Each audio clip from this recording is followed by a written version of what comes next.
13. When the south wind blew softly.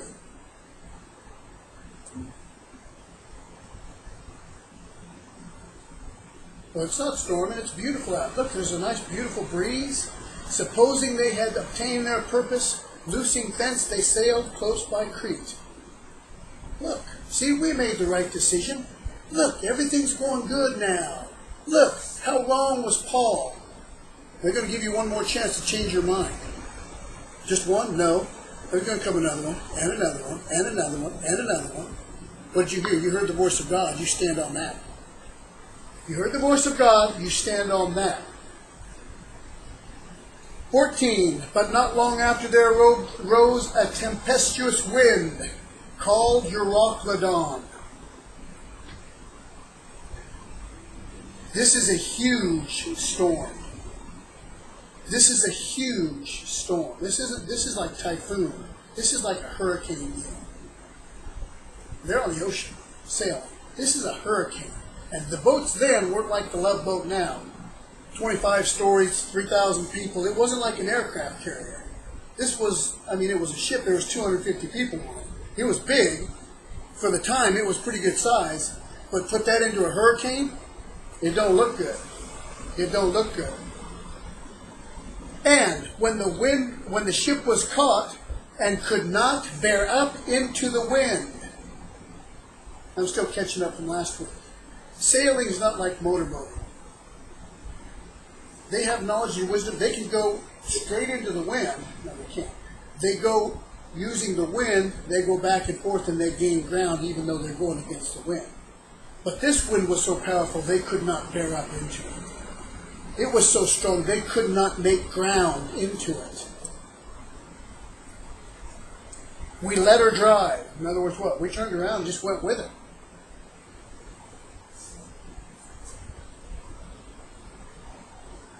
Who did? People that own the ship. What were they thinking? Whoops. Maybe I might have missed this one. Did they admit it? No, I don't think they did admit it, actually. Running under a certain island, which is called Claudia, we had much work to come by the boat, which simply means that that day and hour, if you've ever watched like Pirates of the Caribbean or whatever, a lot of times they drug lifeboats behind them attached by a rope. They didn't have room on the ship for them. They attached a rope, and the lifeboat was actually drug along behind as they sailed. They were trying to get the lifeboat up so they could get off of this thing. Well, yeah, they worked their tails off just getting the rope pulled in to get the lifeboat over. Sounds like they were going to abandon ship to me. I don't know. I think I'd rather be on the bigger boat, but I'm not sure anything about this stuff. When we had taken it up, using much helps, undergirding the ship, and feared lest they should fall into quicksand, straight sail, and so were driven.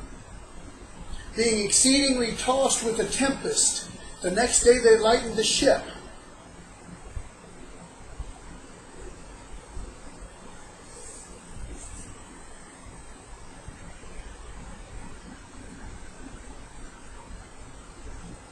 You know, at this point, things are looking so bad.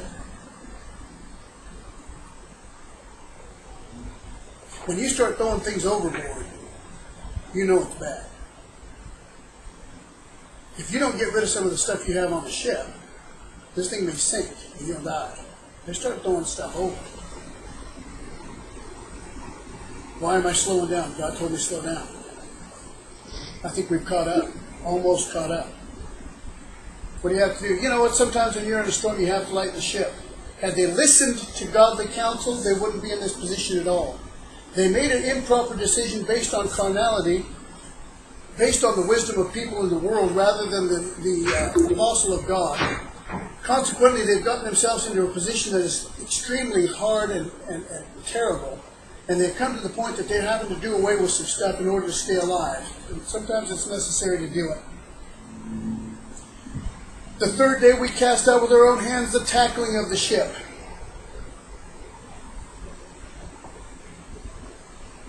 And when neither sun nor stars in many days appeared, and no small tempest laid upon us. Read it again, verse 20. And when neither sun nor stars in many days appeared. Do you know how they went and got to where they were going? According to the stars. They knew at any given month, at any given year, this star was supposed to be here, and this way is north, and this is where we were, and this is how we get to where we're going, because this land lays over here at this time of the year between this star and this star. If we hit right between the middle of these, we'll run into where we're going. They navigated by the stars.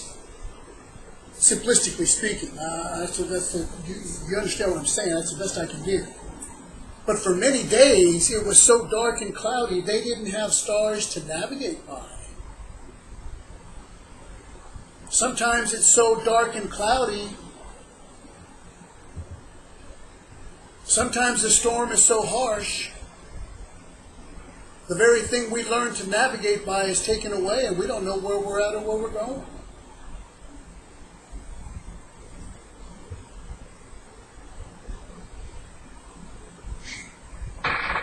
We've already tied ropes around the boat so it won't come apart.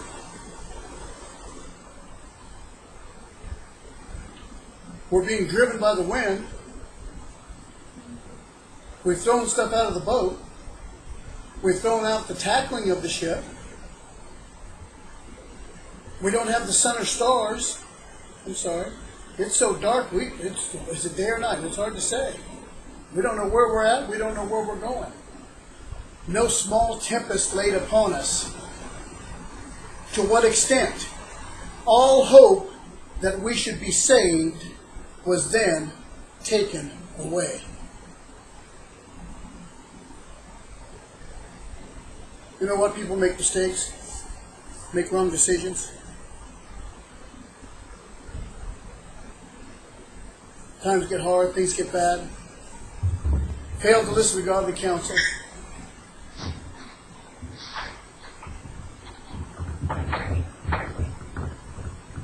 And things go bad in their lives.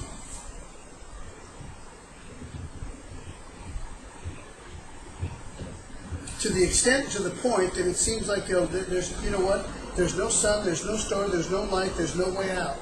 There's no hope. There's no longer any hope. That's a deep, dark, ugly place. And it feels terrible to be there. No hope. The very hope that you're going to be saved is now lost. Storms of this life have become so heavy. The wind is so harsh and hard. It's been going on for such a long time. Everything in life is falling apart. To the extent that now all hope that I'm even going to be saved is lost. Have I been there? I've been there. I've been there.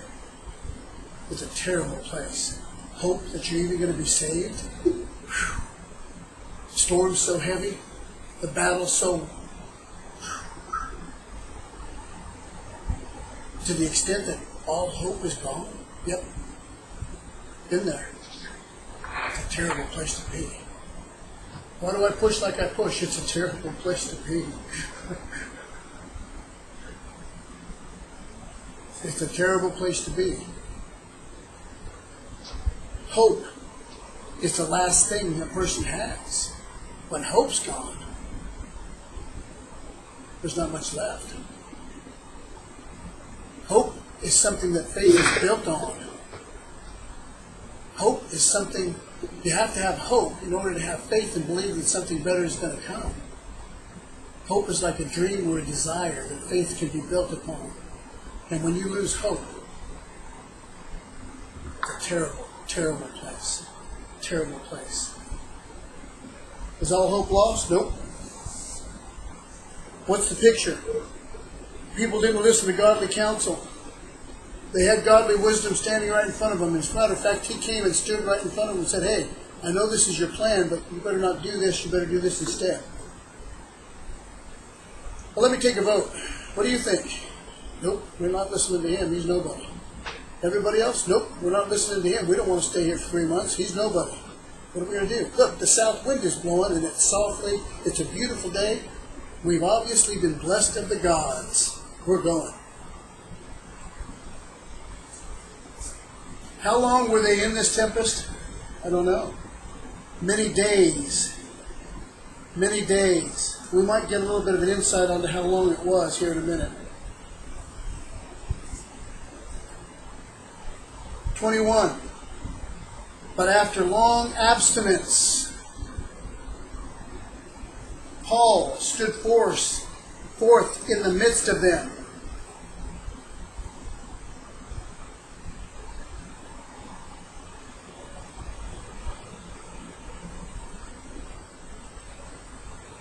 This simply reestablishes and reaffirms what I said earlier.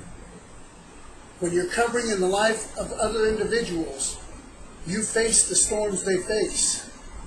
You battle the battles they battle. You give them godly counsel, and sometimes they don't listen, and they go the wrong way. And the battles that they go through, you go through with them. Because you're a prisoner in the Spirit, a prisoner for Jesus Christ, to do the work of ministry, to fight the fight, to battle the battle, and to stand forth in the midst of a storm of those you cover. Never actually seen it that way, but there it is. He gave them godly counsel. They didn't listen. How much is at stake? When you make decisions for yourself, are you only making decisions for yourself? No, you're not. Who are you making decisions for? Everybody around you. Everybody around you. There's going to be impact made. There's going to be impact made. From the very top to the bottom. You're not alone. I've said it many times. You're not alone. I'm with you. How can you be with me through the storm? Here it is. In the Spirit. I'm bound in the Spirit. A servant and a slave of Jesus Christ. He owns me. Called into the ministry, which isn't this great, beautiful, marvelous thing fraught with wonders and gold and rubies and cars and whatever. It's quite the opposite. True ministry is quite the opposite of that. You're bound in the Spirit with those that you're covering over. And when you give them godly counsels, here's where you see these people that, they're lying. And they've made merchandise of people. They don't care about the people. They don't have to deal with the battles that they're dealing with because they're not truly bound in the Spirit with them. They're not true covering to them. They're not facing the battles with them. How can they be so soft and gooey and so light about it? It's easy. They're not really bound in the Spirit. They're not called. They're not gifted. They're not empowered. If they were, they couldn't be that light. The decision these people made on this ship, 250 souls or so, affected Paul's life. He told them, did they listen? No, they decided not to. But being bound in the Spirit, he went with them and faced every bit of the tempestuous winds, the storm, all the things that they went through daily, wondering if they would be saved or not. And what did Paul do? After a long abstinence, he said, you know what, this is pretty serious. I think I'm going to go on a fast.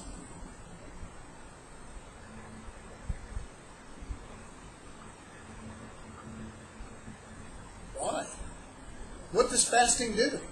There's a few things fasting does. It puts down the flesh and causes you to be more spiritually in tune.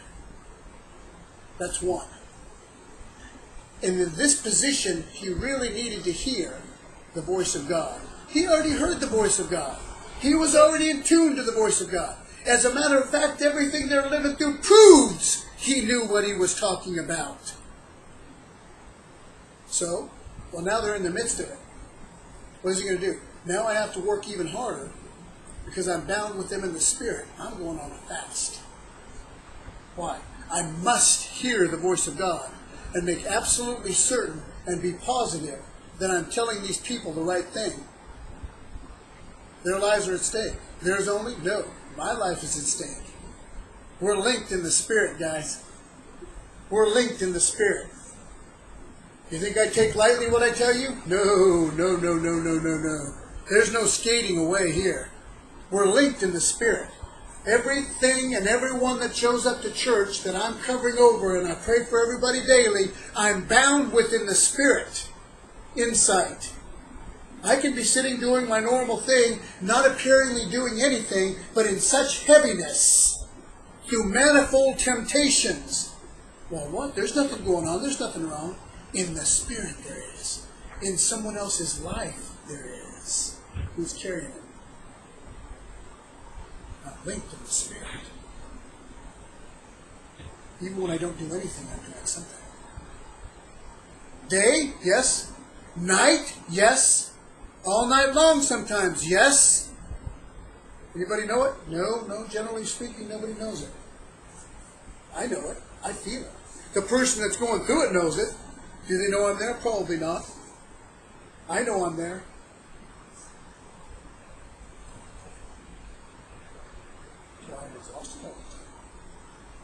You're going to be covering. You have to understand this about being covered. You're linked to the Spirit.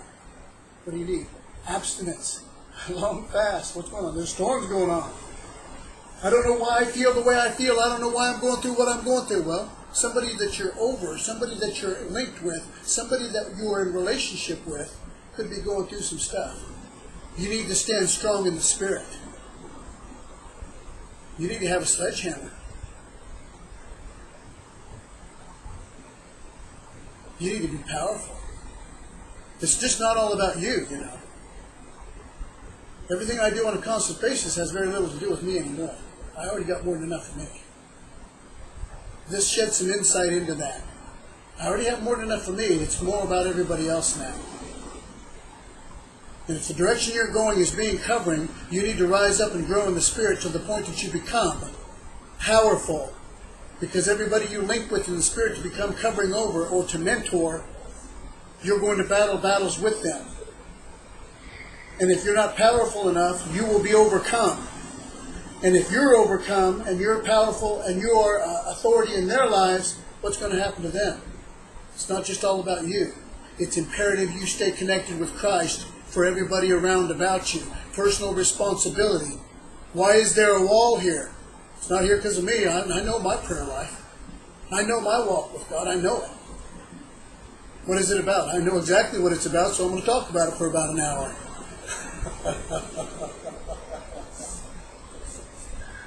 Well, you're the preacher. Isn't it all up to you? No, personal responsibility dictates it's up to each and every one of us as the body of Christ to work in synergy together to overcome. Can I do it alone? I can. But it'll be much better if everybody helps. The only way they're going to know to help is if I teach. I'm teaching what to do and how to do it. Now you have to apply it to your life and actually do it, so that we can together rise up in the Spirit and cover more people. Because this is just a small beginning. Despise not the day of small beginnings. Yeah, but the Bible said, yep. Yeah, but it's ugly. Yep. It's going to get worse? Yep. Is that a good thing? Yep. The will of God's being done. Am I praying it goes away? Nope. I'm praying I get strong enough to be able to handle it. You want it to go away? Wrong idea. You want to get strong enough to handle it, start making proper decisions, stay in proper covering, proper authority, getting proper knowledge and wisdom from a proper man of God that's going to teach you the proper direction and properly how to live for God so that you can properly be covering in another life.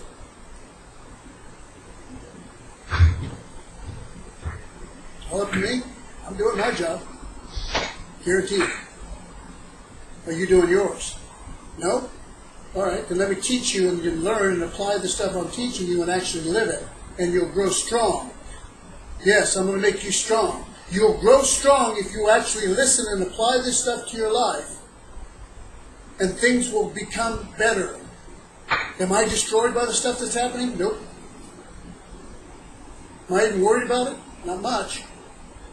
Through experience and time, I've learned that God is always going to show up. And sometimes I have to pay a heavier price, pray a lot more than I normally do, which is really kind of weird because I already pray so much it's ridiculous. And maybe I'll even go on a fast because it's a God-called fast. Why? I don't know. He said to do it, so I'm doing it.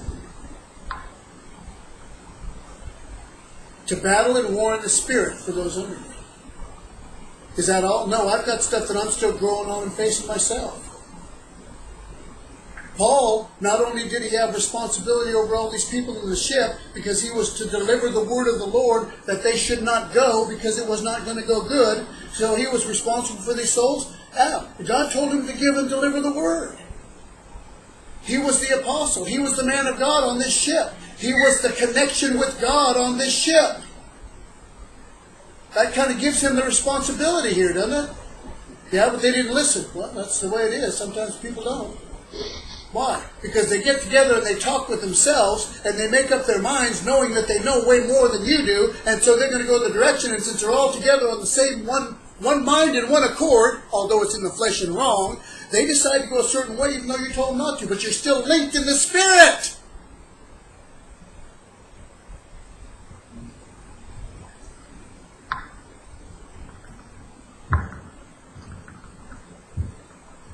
After a long abstinence, Paul stood forth in the midst of them and said, "Hey guys," now look, he was still respectful. "Sirs,"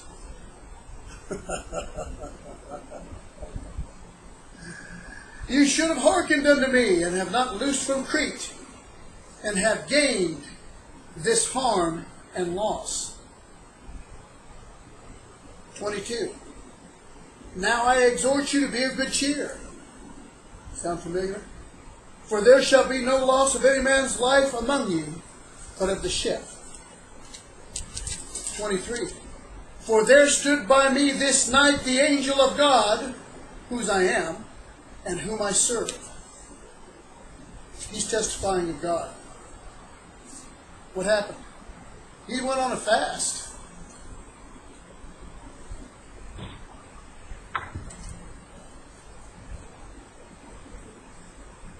First of all, you guys should have listened to me. I told you so. You should have stayed where you were because I told you to. You should have done what I told you to do. Now you've done what you've done, and there's much harm and loss. But I'm exhorting you to be of good cheer, for there shall be no loss of any man's life, but the ship may go down. How do I know? "For there stood by me this night an angel of God, whose I am, I belong to God, and whom I serve the Lord, saying," this is what God told me through the angel, "Fear not, Paul, thou must be brought before Caesar. And lo, God hath given all them that sail with thee." They're going to be saved because they're stupid? Nope. They're going to be saved because they just happen to be connected with the man of God.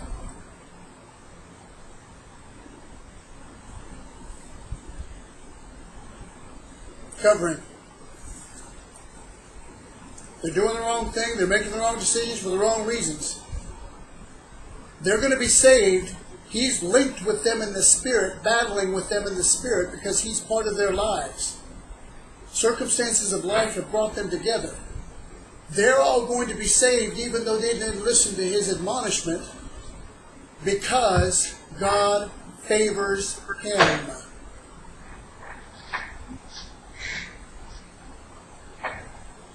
There's a lot in here.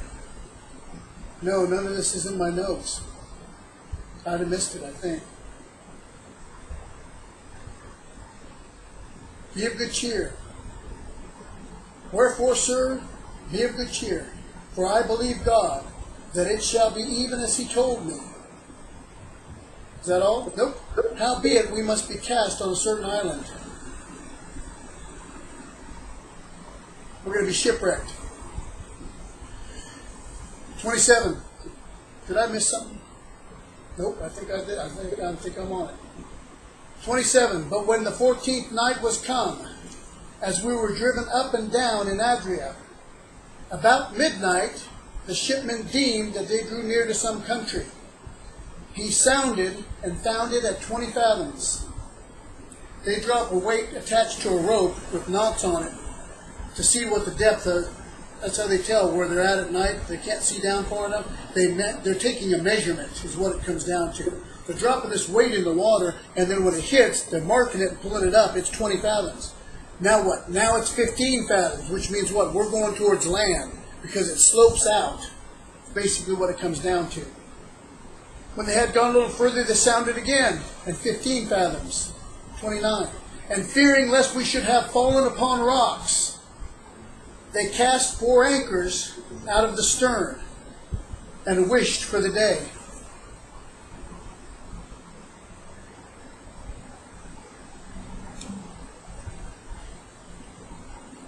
"27.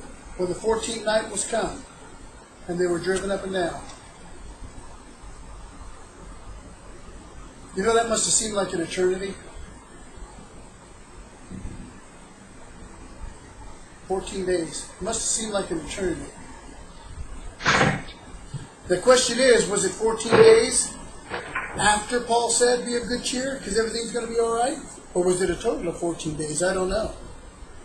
They could have already been through this thing for quite a period of time, and now it's 14 days since he said this.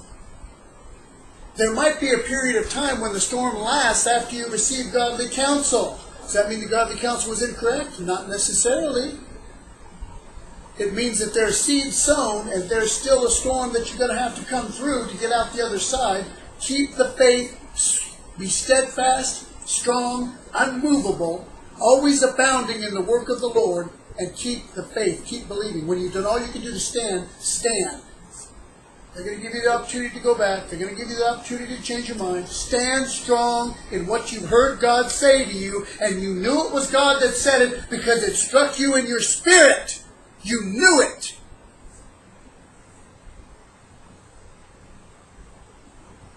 We wished for the day. 30. And as the shipmen were about to flee out of the ship, when they had let down the boat into the sea, under color as though they would have cast anchors out of the foreship, Paul said to the centurion and to the soldiers,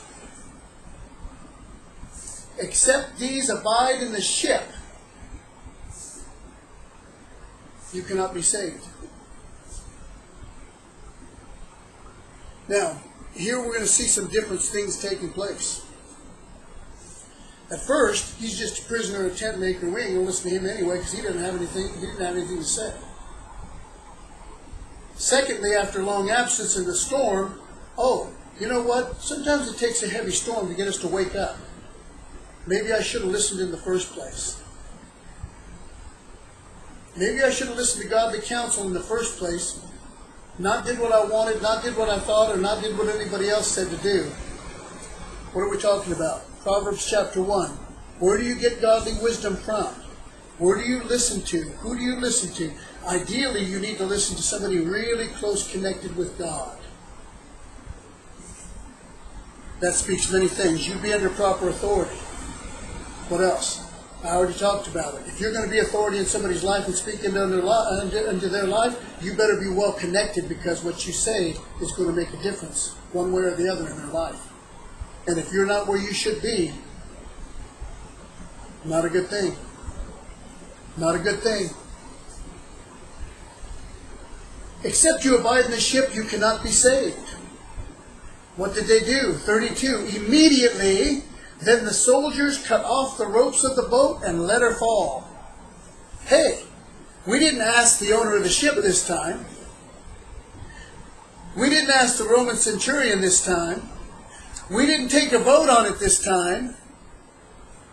What happened here? Paul spoke a word, and they immediately obeyed without taking a vote on it.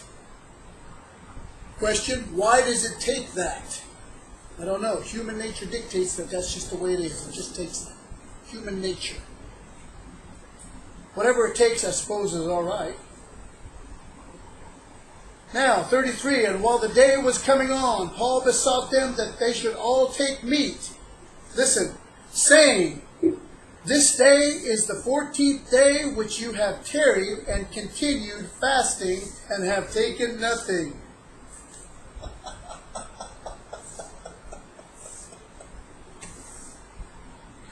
Oh, that's funny. You know what? Some heavy storms will make a believer out of people who don't believe. Some heavy storms, trials and tribulations, and loss of life and loss of hope If you've got somebody standing strong, you know what? He's fasting, I'm going to fast too. This guy told us this was going to happen. And you know what? I'm going to watch him, and whatever he does is what I'm going to do. Personally, I've never been on a 14-day fast. But all these non-believers were on a 14-day fast.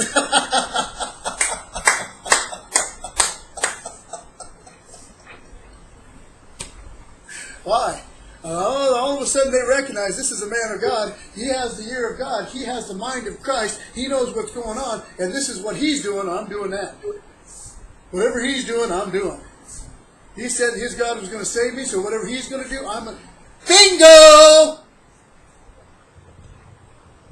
If you have a godly example in your life, watch what they do and do that.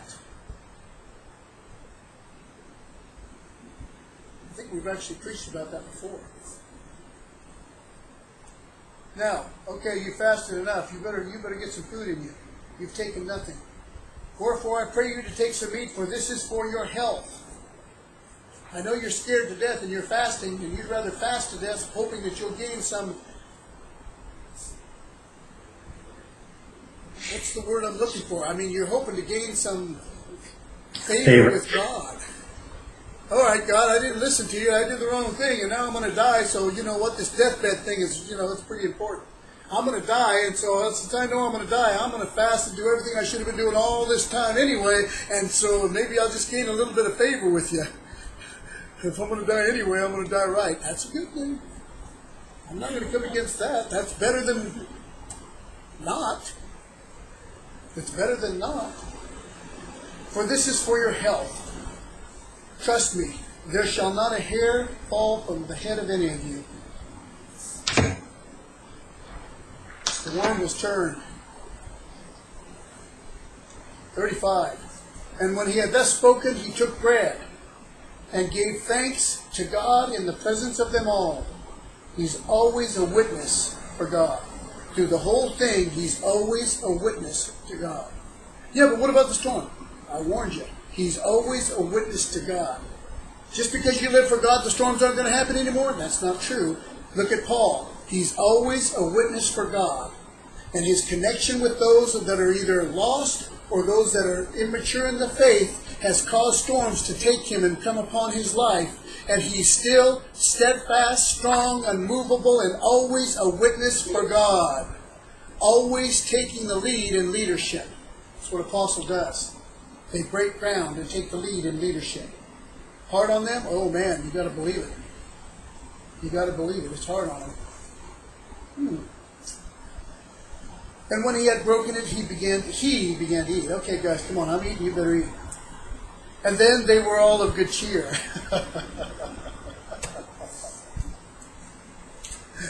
And they also took some meat. 37.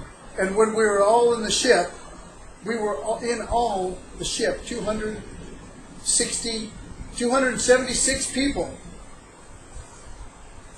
There were 276 people in that ship. And when they had eaten enough, now, they were all of good cheer. Now they're eating. They broke their fast. Now they're going to get healthy and get some strength out of their food. And when they had eaten enough, what'd they do?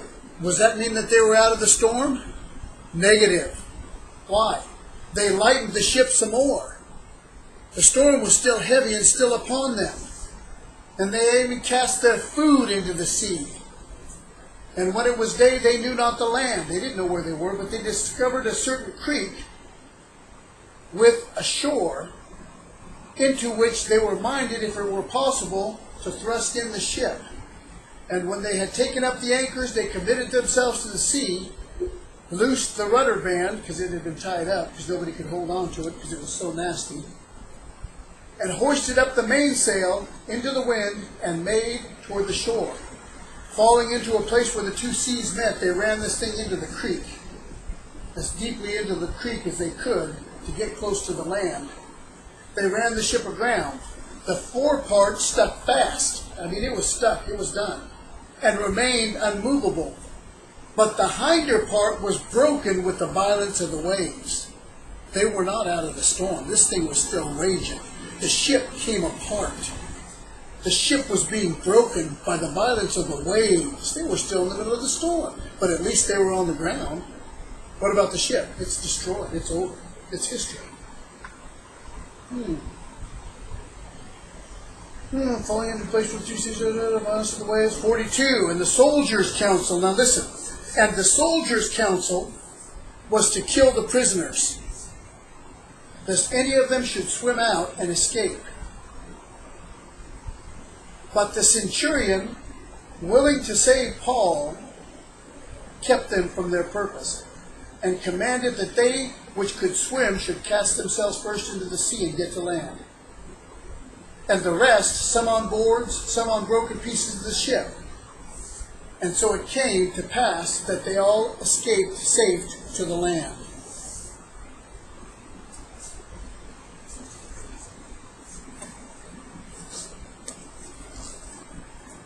God, the count's going to get you out of it? Probably. You're still going to have to go through the storm? Yeah. You're going to have to put up with some loss? Probably. That's all right. It's going to be a learning experience, and you're going to grow. First thing you're going to learn, stay under godly counsel. You're going to learn who to listen to and who not to listen to. Seriously. You're going to learn who to listen to and who not to listen to. Plain and simple. Well, we've already been going for quite some time. Almost 2.5 hours. I think I'm just about warmed up.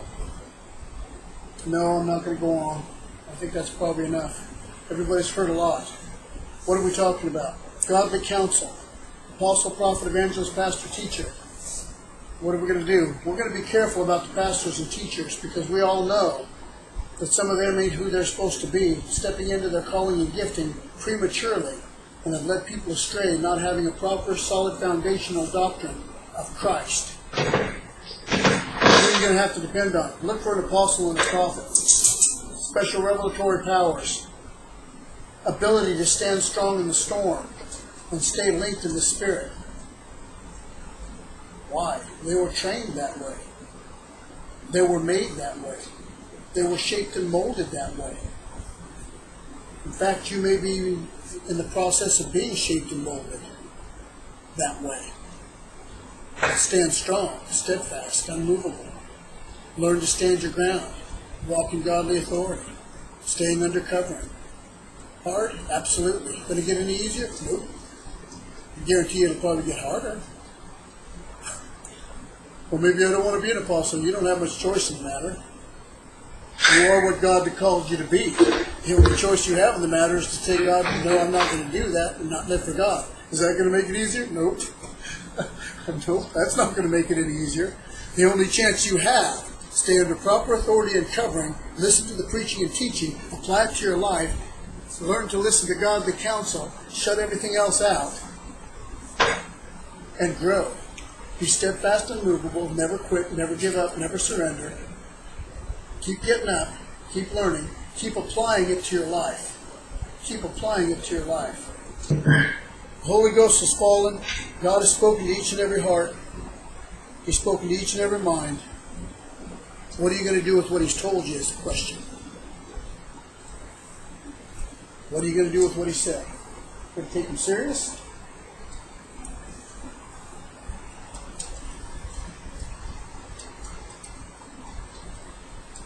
You're going to change your direction?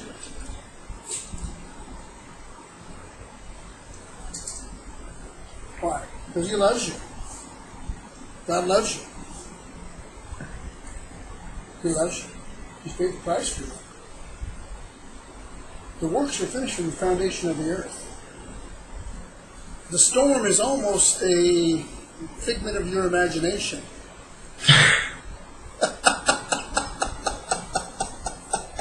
Seems pretty real, don't it? It is.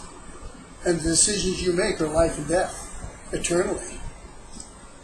But since the works were finished from the foundation of the earth, all you have to do is say yes to God, stay under godly authority, listen, learn, apply, live, grow, and everything's going to be all right.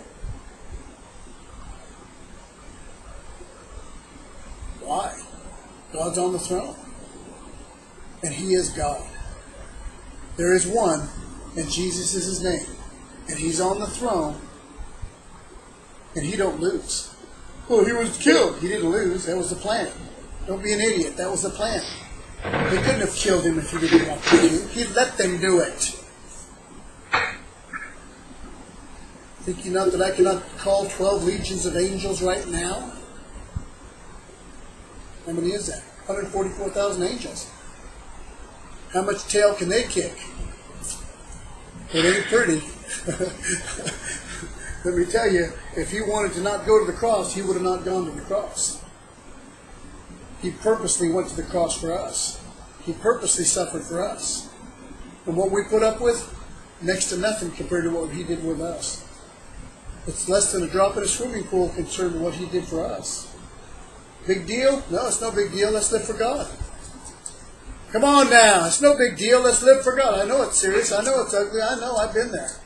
I'm always there. I live there. I've taken up residence there.